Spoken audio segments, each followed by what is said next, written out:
just to let you know, I am saying all of these things from experience of doing it the wrong way. I'm not coming for anybody in this video.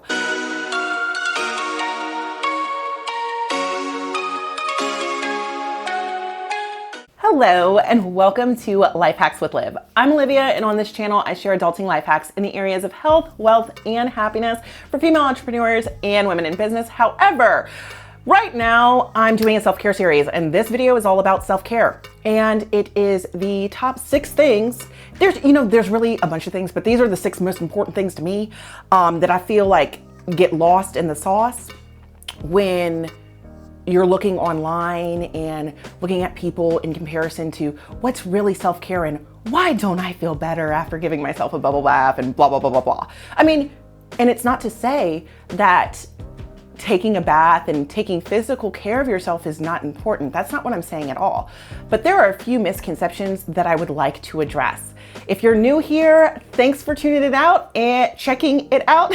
And if you are currently subscribed and you're just watching this video again, I appreciate you so much. Let's get right into it. So the first thing, finances.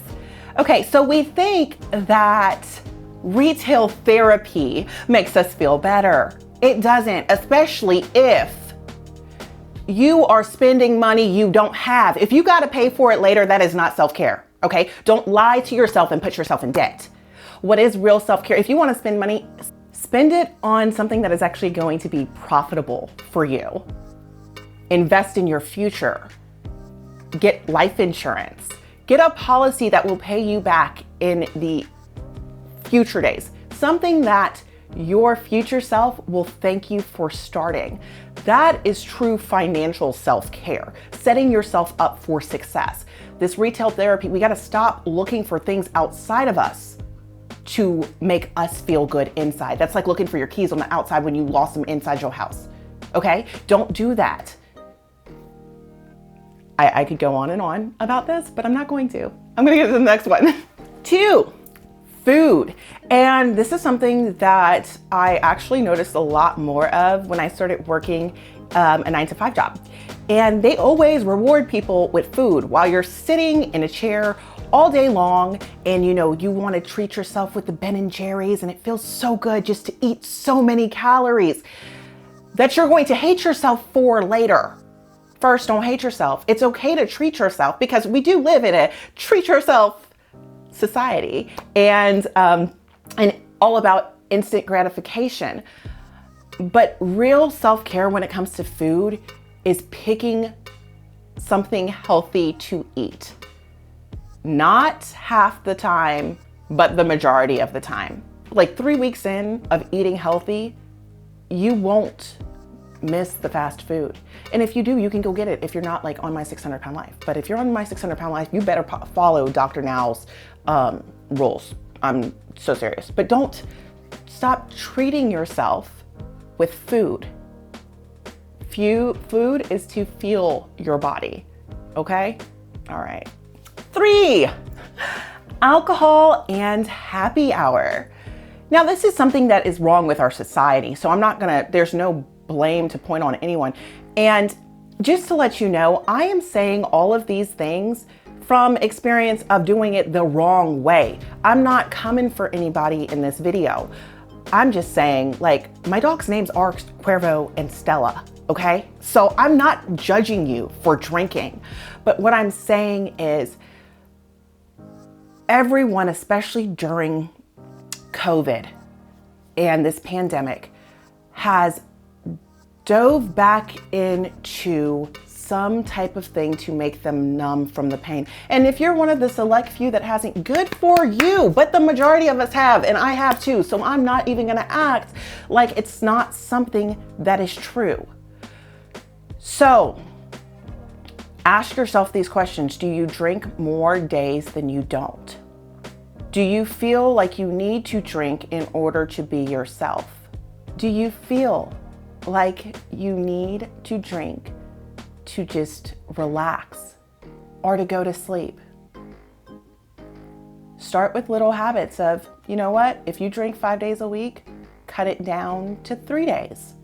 And then cut it down to 2 days if that's something that you want to do.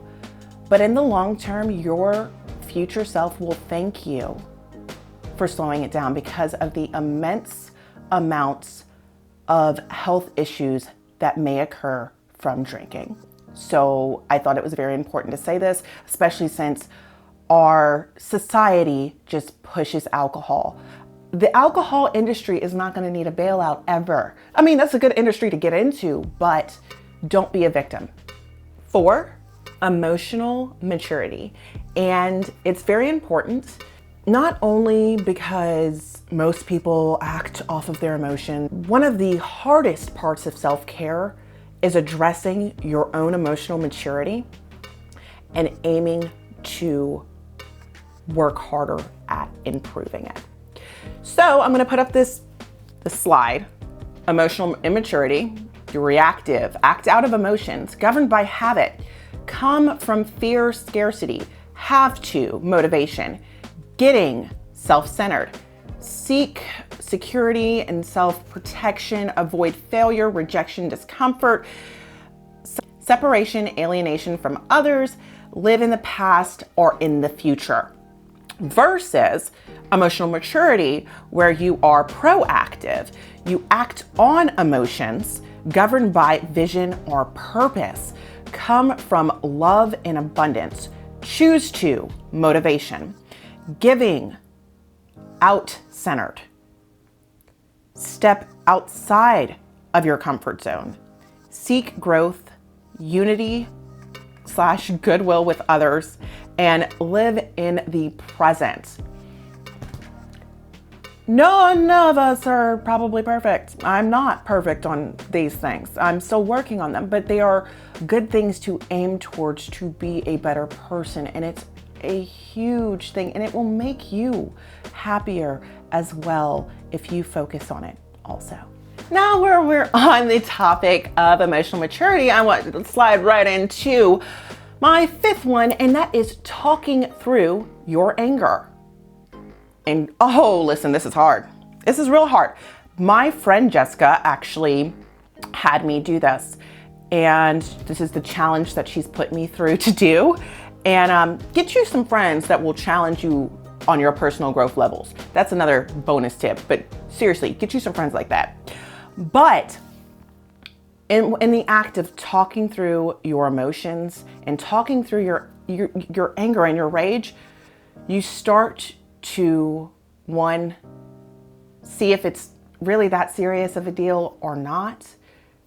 Check yourself and be like, why do I feel this way? And you start to ask yourself, why exactly am I so mad about this thing specifically? What is the real reason? A lot of times when we get triggered and so mad, it's based off of all unresolved childhood traumas that we've been through. Childhood traumas are from anywhere from 0 to the age of up to 8. And that's where your personality is developed.